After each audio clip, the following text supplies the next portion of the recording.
Shalom. All praises to Yahweh, Bahashem Yahushai, Bahashem Rakah Kodesh.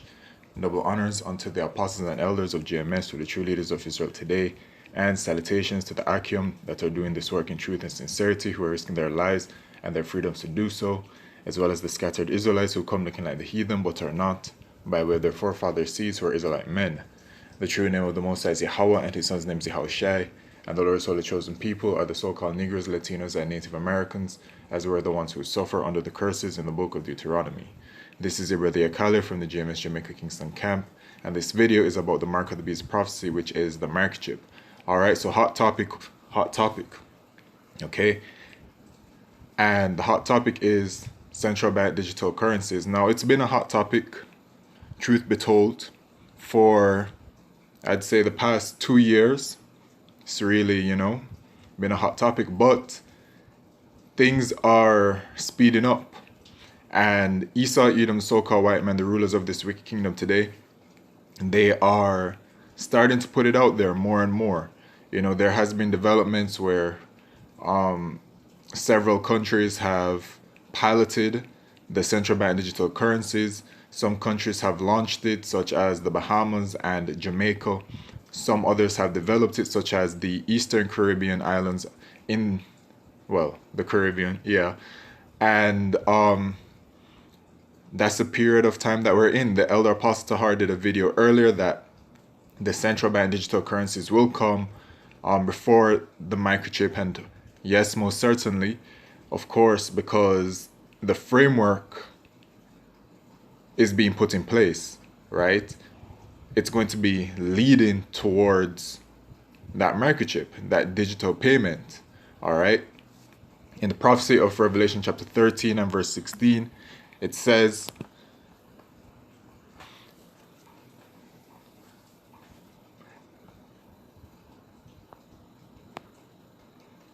"And he causeth all, both small and great, rich and poor, free and bond, to receive a mark in their right hand or in their foreheads, and that no man might buy or sell, save he that had the mark or the name of the beast or the number of his name." All right, so central bank digital currencies, we're moving towards digital payments. Of course, this microchip is going to be used as such. Okay, so it's going to all be tied into it, and that's how we get that no man might buy or sell. Okay, so we're in that transitionary period right now, and the push is happening. Okay, that is what we're seeing, is the great push towards it, right? So we have this article here from yahoo.com, Yahoo Finance. US is 4 or 5 years from fully operational CBDC expert. Now, the US, there has been various articles that have come out, not really, if I recall, in the mainstream media. Like, when I say mainstream, I'm talking about Esau's CNN, MSNBC, and stuff like that, even though I'm sure they probably mentioned it at least once at some time. But mainly you see information coming out or updates regarding various countries moving along with their central bank digital currencies, as well as the US, from websites such as nfcworld.com, Coindesk, and payments, and whatever other websites, websites that you'd really have to be in the know to know about, and you'd really have to have an interest in this to know about, So I'm not going to read the article. Can search it if you'd like to, but I'm going to play some of the video, okay? And so that we can see what it is that they're saying, what they're talking about. CBDC in focus once again today, as Federal Reserve Chair Jerome Powell says there's a real need for improved crypto regulation. That happened during a panel hosted by the Banque de France. We're here to break down the current landscape surrounding CBDCs is Jonathan McCollum, Davidoff Hutcher, Citron Chair of Federal Government Relations. Good to have you on the show. So a lot of people wondering, we'll take a step back here, because obviously you have cryptocurrencies, you have stable coins, and then you have CBDC. How do the regulations differ with these? Yeah, so it's interesting. The White House just issued a digital asset report, a comprehensive framework that came out, where it touches on several of these aspects.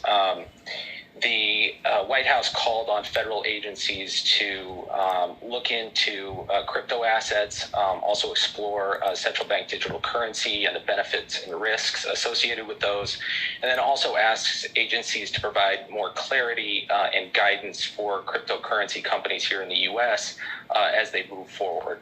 As we're looking at central bank digital currencies, there are hundreds, over 100 countries currently exploring Now look at that. The central bank digital currency is the liability of a central bank. Stable coins, typically issued by a commercial entity, aims to peg the value of fiat currency, often by using reserves. And then the cryptocurrency is not backed by a reserve asset. Value is determined by supply and demand and trust in the system. So the important part here is the central bank digital currency is the liability of a central bank. As you may know, the central banks are the most important, right? You have the Federal Reserve that is at the absolute top, but then they control the central banks. And so the central banks are the ones that issue the money, right? So stable coins and cryptocurrencies are really irrelevant in the grand scheme of things. The main point here is the central banks. That's why it is that the Bank of Jamaica, launched the central bank digital currency, and then it's like an umbrella, and then you have the branches or whatever from it, and then you have all these other banks under it, NCB, First Caribbean, Bank of Nova Scotia, etc. All right, but it's that central bank, right? And so it is, when you do your research, well, I mean, it's called it, right? The central bank digital currencies. Okay, so it's going to be the main point of issuing the currency. And by the way, out here in Jamaica, I believe at this moment in time that you can actually convert your paper cash to central bank digital dollars.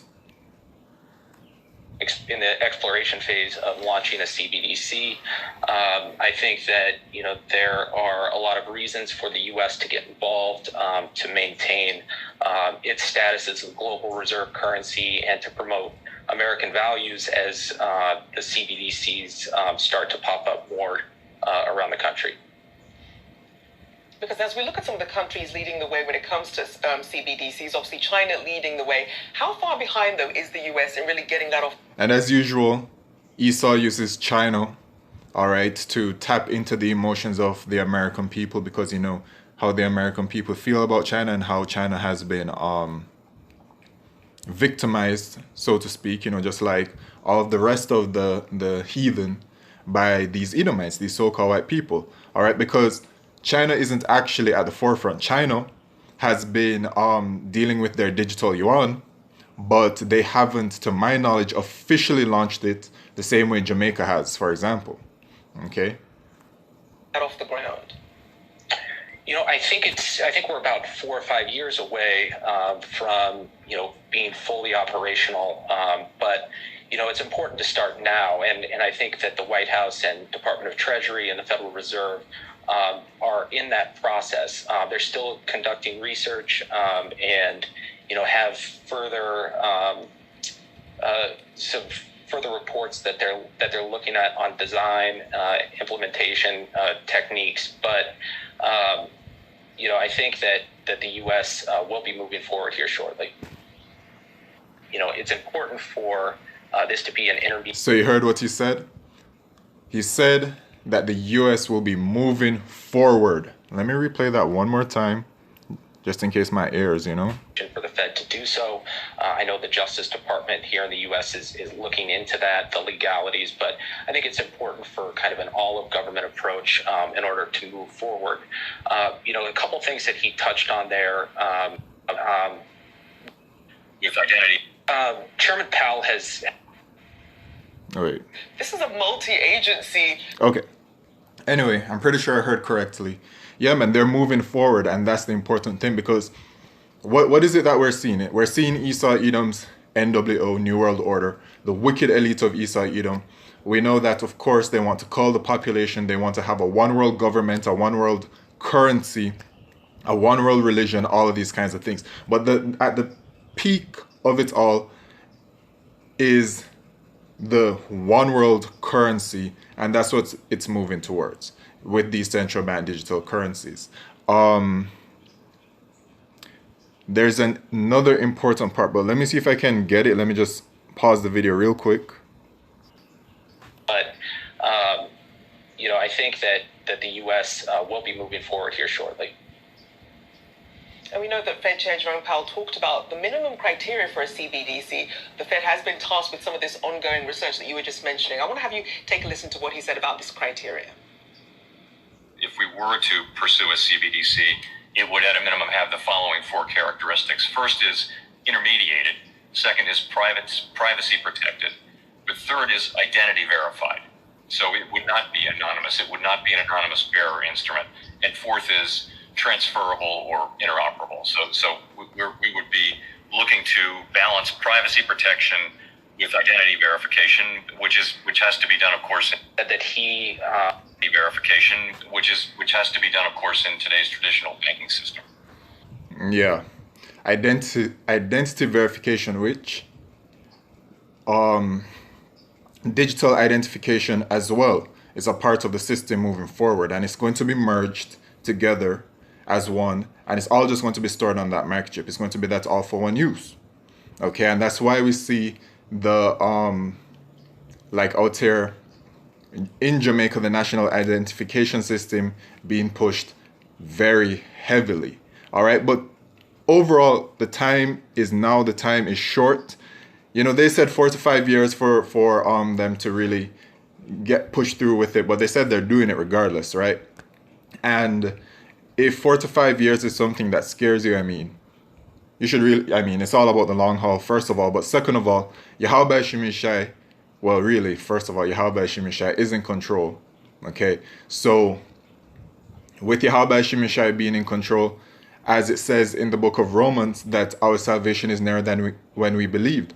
And looking at past events, you don't know. Something can simply just pop off at any moment in time, and boom, we have it. We just came out of this worldwide situation. Y'all know what that is.